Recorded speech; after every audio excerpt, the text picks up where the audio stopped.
Hello my dear students, welcome to the second part of your India's foreign trade. एक बार अपन first part का recap करके then we will move forward.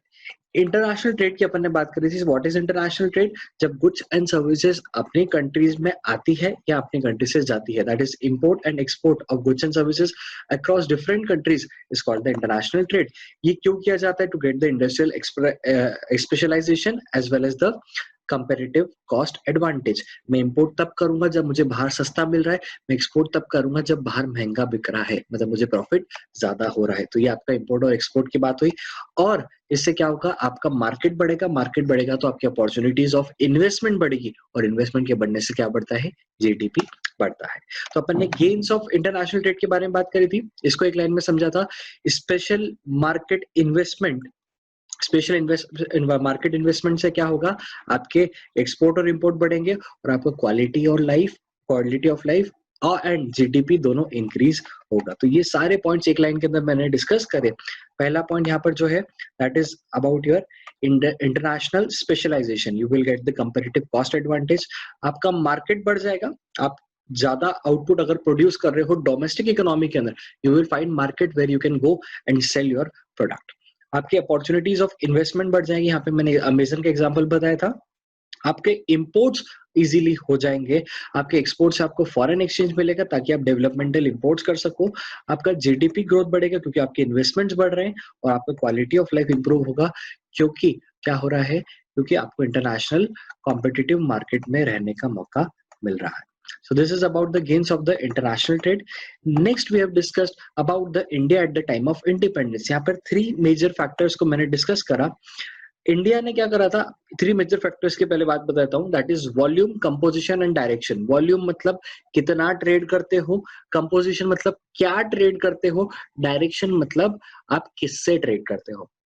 क्या क्या चीज, दैट इज कंपोजिशन, कितना, दैट इज वॉल्यूम, एंड कहां से, वो आपका डायरेक्शन ऑफ द ट्रेड। तो इंडिया के फॉरेन ट्रेड की अगर मैं बात बोलूं तो इंडिया का ट्रेड होता था ब्रिटेन से। So our direction of trade was confined only to the Britain. Composition के अंदर क्या था? इंडिया एक्सपोर्ट करता था रॉ मटेरियल और इंपोर्ट करता था finish good. So composition shows the backwardness. Volume आपका अच्छा था, वॉल्यूम में एक्सपोर्ट ज्यादा थे। ये आपका during the time of independence था। 1946-47 के अंदर 31 करोड़ का नेट फेवरेबल बैलेंस था, मतलब एक्सपोर्ट्स माइनस इंपोर्ट्स का बैलेंस 31 करोड़ था। 1947-48 के अंदर जो at the time of independence it decrease to 14 crore. तो देख लेते क्या क्या था इंडिया का position at the time of independence. So India suffered the colonial exploitation. British use the our resources as a raw material for their domestic industrial output, और उनका domestic industrial output अपने लिए क्या था? अपने मार्केट को exploit करता था। Raw materials export give a force to the volume of exports. मतलब आपका जो एक्सपोर्ट हो रहा है रॉ मटेरियल, उससे आपका वॉल्यूम तो बढ़ गया।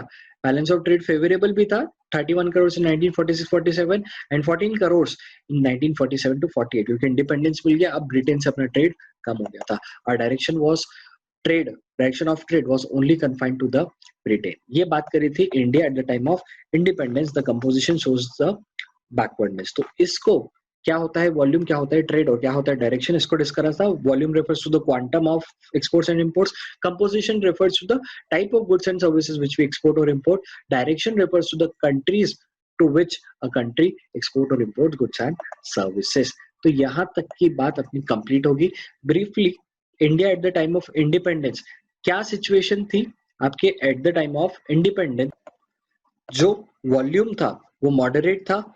क्यों? क्योंकि आपके हैंडीक्राफ्ट्स डिके हो गए थे। ऑल्दो बीओटी मतलब balance of trade was favourable. Export ज्यादा थे, लेकिन उसके बाद भी आपका जो वॉल्यूम था वो काफी कम था compare to the international market.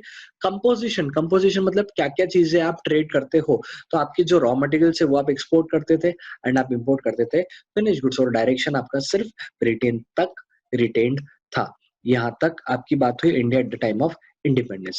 Now, India's foreign trade after independence on the basis of first part, मतलब वॉल्यूम के बेसिस पर अपन इसको समझ रहे हैं। तो क्या लेवल था अपने एक्सपोर्ट और इंपोर्ट का, क्या वॉल्यूम था, उस पर अपन डिस्कशन करेंगे। आपकी first 5 year plan was 1951 to 1956। उसमें आपका एक्सपोर्ट और इंपोर्ट मिला करके टोटल हो रहा है 6760 करोड़ का। ये जो 6760 करोड़ है, इसके अंदर आपका एक्सपोर्ट भी शामिल है और इंपोर्ट भी शामिल है। ये जो 676 करोड़ है वो आज की तारीख में 12th 5 ईयर प्लान के अंदर, मतलब 2012 से लेकर 2017 तक का था, उसके रिकॉर्ड के हिसाब से ये हो चुका है 2,21,91,132 करोड़। ये कितना इंक्रीज हुआ है? आपके जो इंपोर्ट्स है it is near about 3,282 times आपके इंपोर्ट बढ़ चुके हैं और आपके एक्सपोर्ट बढ़ चुके हैं 2,895 टाइम्स।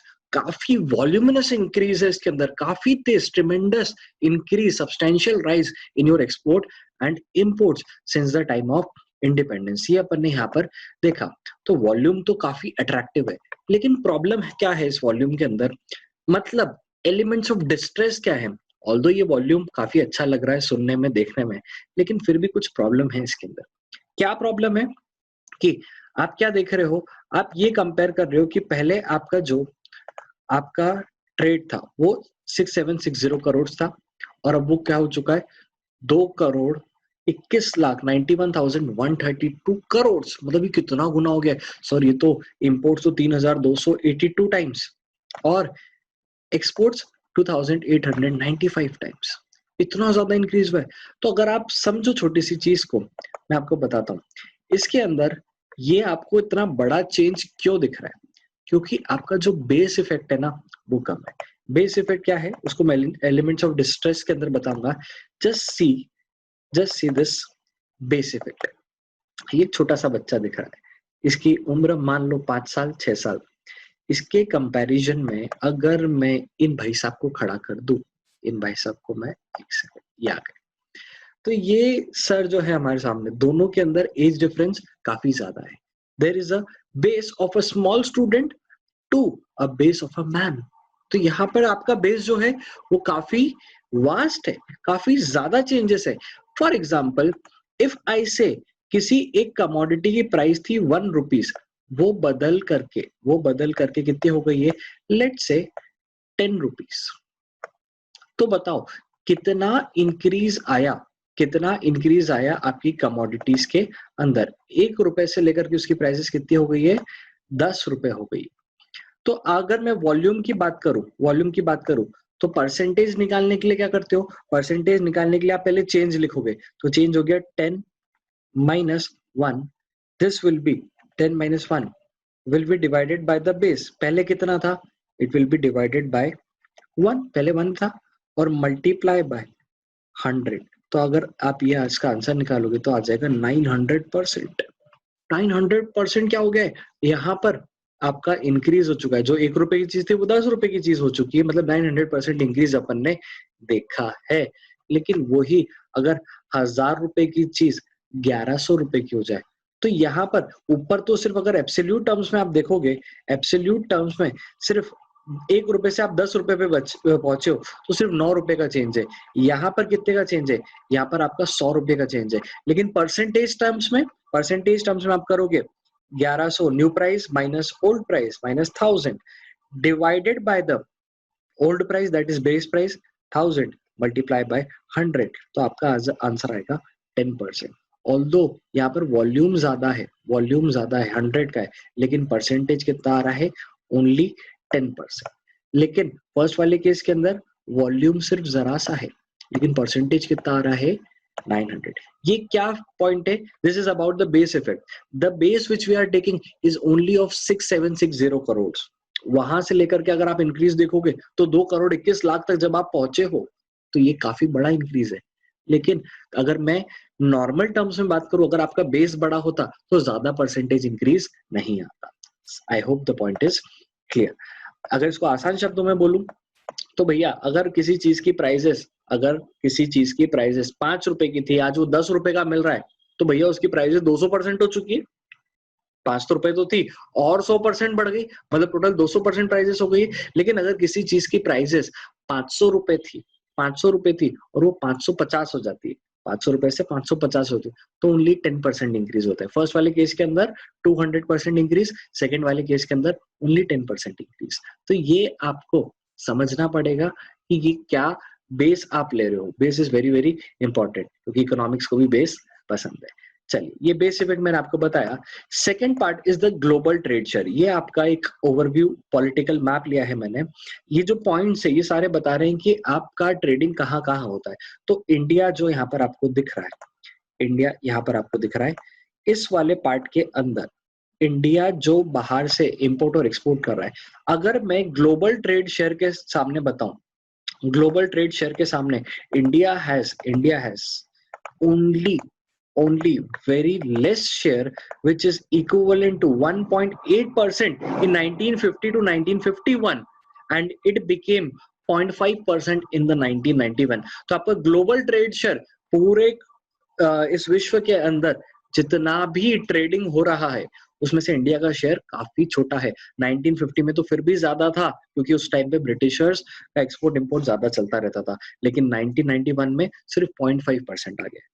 तो आपको ये समझना पड़ेगा कि अगर मेरा ट्रेड भले ही 2 करोड़ 21 लाख के आसपास पहुंच चुका है, लेकिन फिर भी ग्लोबल ट्रेड शेयर के सामने एक वो छोटा सा हिस्सा है। तो ये problem, this are the volume, this is the distress element on the basis of the volume. तो क्या क्या पॉइंट डिस्कस करें। Let's say element of the distress for the base effect, base छोटा है। दूसरा, ग्लोबल ट्रेड शेयर कम है, 1.8% था 1950-51 में, और 0.5% है 1990 टू 91। तो अब इंप्रूवमेंट कैसा आएगा, कुछ रिफॉर्म्स चाहिए जो डॉक्टर मनमोहन सिंह लाएंगे अगले चैप्टर के अंदर। यहाँ पर अभी बोलते हैं कि इंप्रूवमेंट आया है अप्रॉक्स 2% इन द 2015 टू 16। 2015-16 के अंदर 2% आपका ग्लोबल ट्रेड शेयर हो चुका है। क्यों? क्योंकि वहां पर कुछ रिफॉर्म्स आए थे 1991 के अंदर जो आज तक काम कर रहे हैं। उन रिफॉर्म्स को एलपीजी रिफॉर्म्स कहा जाता है। And after economic reforms, these reforms only the volume has become significant. तो ये काफी अच्छा पॉइंट है एज ऑफ नाउ। लेकिन 1990 तक तो सिचुएशन खराब थी। अभी अपन 1990 तक की बात कर रहे हैं, ठीक है। On the time of independence still your 1990। फिर सेकंड पॉइंट आता है, ये वॉल्यूम की बात हुई। अब कंपोजिशन की बात करते हैं। तो कंपोजिशन के अंदर आपके एग्रीकल्चर, पहले इंडिया एग्रीकल्चर और हैंडीक्राफ्ट्स काफी ज्यादा करता था। क्या करता था? एक्सपोर्ट करता था। अब धीरे धीरे एग्रीकल्चर का जो एक्सपोर्ट है वो कम हो गया। क्यों कम हो गया? क्योंकि इंडिया की पॉपुलेशन इतनी बढ़ गई कि इंडिया को ही इतना ज्यादा फूड ग्रेन की जरूरत पड़ी कि वो एक्सपोर्ट नहीं कर पाया। So there was decline in the percentage of the agricultural export, and it due to the substantial increase in the India's population. Second, there was decline in the percentage of the conventional items such as jute, tea, food grains and minerals. इनके अंदर भी क्या हो गया? काफी decline हो गया इनके एक्सपोर्ट पर। क्यों डिक्लाइन हुआ? बिकॉज एक रीजन तो यही है कि आपकी पॉपुलेशन बढ़ गई और आपका जो प्लान डेवलपमेंट प्रोग्राम्स है उससे इन सब चीजों की डिमांड डोमेस्टिक इकोनॉमी के अंदर बढ़ी और आपकी उस वजह से एक्सपोर्ट्स कम हो गए। फिर क्या बढ़ा? किसका एक्सपोर्ट्स बढ़ा? आपके मैन्युफैक्चरिंग का बढ़ा। इंडस्ट्रियल रेजोल्यूशन आ गया था 1956 के अंदर, तो आपकी इंडस्ट्री तो एस्टैब्लिश हो चुकी है, तो थोड़े बहुत मैन्युफैक्चर्ड प्रोडक्ट्स उसमें आपका शेयर इंक्रीज हुआ। तो इसका मतलब ये हुआ कि प्रेजेंटली जेम्स और ज्वेलरी की अगर मैं बात करूं तो India is the biggest importer of the James and jewellery. ये अपने लिए अपने मेरे देश की धरती उगले हीरे मोती या सोना। तो ये बेसिकली आपके इंडिया के अंदर इतना सारा सोना अवेलेबल है, ये अपन एक्सपोर्ट कर रहे हैं और उससे अपन पैसे लेकर के आ रहे हैं अपनी इकोनॉमी को बचाने के लिए। इस चेंजेस से क्या पता पड़ा कि अपनी इकोनॉमी बैकवर्ड नहीं रही, स्टेगनेंट नहीं रही और सिर्फ एग्रीकल्चर बेस्ड इकोनॉमी नहीं रही, और साथ ही साथ हमने स्ट्रक्चरल ट्रांसफॉर्मेशन देखा from the your agriculture sector to, जिसको प्राइमरी सेक्टर बोला जाता है, टू योर इंडस्ट्रियल सेक्टर जिसको सेकेंडरी सेक्टर भी कहा जाता है, और आपके टर्शियरी सेक्टर जो कि आपके सर्विस सेक्टर है। तो आपका एग्रीकल्चर का ट्रांसफॉर्मेशन किस में हुआ है? सेकेंडरी और टर्शियरी सेक्टर के अंदर, मतलब इंडस्ट्री और सर्विस सेक्टर के अंदर। ये बात करी on the basis of composition. अब बात करेंगे on the basis of direction of the trade. पहले जो डायरेक्शन ऑफ ट्रेड था वो सिर्फ ब्रिटेन पर था। ब्रिटेन के साथ साथ धीरे धीरे 1950 तक आते आते कुछ और ट्रेडिंग पार्टनर्स उन्होंने जोड़ दिए। 1951 से और तेजी से बढ़े। पहले सिर्फ यूके, यूएस और कॉमनवेल्थ कंट्रीज थी, अब बहुत सारे और आ चुके हैं। Saudi Arab, UAE are the leading trading partners और यूएसए थर्ड पर है। सऊदी अरब, यूएई, इनसे पेट्रोल्स वगैरह अपन सारी चीजें बुलवाते हैं, तो इसलिए वो लीडिंग पार्टनर्स है, ट्रेडिंग पार्टनर्स है सिंस द 1951। यूएसए का हाईएस्ट एक्सपोर्ट, अपन जो जितना भी एक्सपोर्ट करते हैं यूएसए को सबसे ज्यादा एक्सपोर्ट होता है, that is 15.3% of the total exports. ये फिगर्स इतना ध्यान में नहीं रखने, don't take much load, but इतना याद रखना कि यूएसए को अपना एक्सपोर्ट ज्यादा होता है। और अपन सबसे ज्यादा इंपोर्ट किससे करते हैं? China, which is you know China से अपन सबसे ज्यादा इंपोर्ट करते हैं, और चाइना का इस वजह से मार्केट में डोमिनेंस भी है ड्यू टू ग्लोबलाइजेशन, क्योंकि सारी इकोनॉमीज कनेक्टेड है, कोई भी किसी से इंपोर्ट एक्सपोर्ट कर सकता है। दैट इज व्हाई चाइना ने अपने सस्ते दाम के चक्करों में यहाँ पर पूरे इकोनॉमी को कैप्चर कर रखा है, which is a serious threat to us. Now we will discuss, अपन ने 3 चीजों के बारे में बात करी, relating to the direction of the trade, composition of the trade, as well as the volume of the trade. आज के डिस्कशन के लिए मैं सिर्फ इतना ही रखूंगा पार्ट 1 के अंदर, ये आपको एक बार गो थ्रू करना है। पार्ट 2 भी मैंने यहाँ पर कंक्लूड करा, इसके अंदर भी मैंने कुछ और एड ऑन पॉइंट्स बताए। पार्ट 3 जो मैं आपका रिलीज करूंगा वो आई थिंक बाय टुमारो, मैं आपको ये 23 जून तक मैं आपको भेज दूंगा by the YouTube link, as well as यहाँ पर आपका आज की तारीख में 75% चैप्टर कंप्लीट होता है, 25% इज अबाउट द पॉलिसीज, उसको मैं कल डिस्कस करूंगा। चलिए, thank you so much, have a good day all of you.